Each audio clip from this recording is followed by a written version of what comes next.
రేపు రాష్ట్ర అవతరణ వేడుకలకు సర్వం సిద్ధం. పరేడ్ గ్రౌండ్, ట్యాంక్ బండ్పై అట్టహాసంగా జరగనున్న సంబరాలు. దూరదర్శన్ యాదగిరిలో ప్రత్యక్ష ప్రసారం. ఉత్తమ ప్రతిభ కనబరిచిన 625 మంది పోలీసులకు సేవా పథకాలు. రాష్ట్ర ఆవిర్భావ వేడుకలను పురస్కరించుకొని అందజేయనున్న ముఖ్యమంత్రి.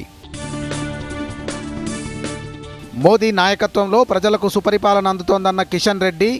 42% నిధులను రాష్ట్రాలకే కేటాయిస్తూ అన్ని ప్రాంతాల అభివృద్ధికి కృషి చేస్తున్నారని వెల్లడి. రేపటి నుంచి అన్ని సబ్ రిజిస్ట్రార్ కార్యాలయాల్లో స్లాట్ బుకింగ్ విధానం.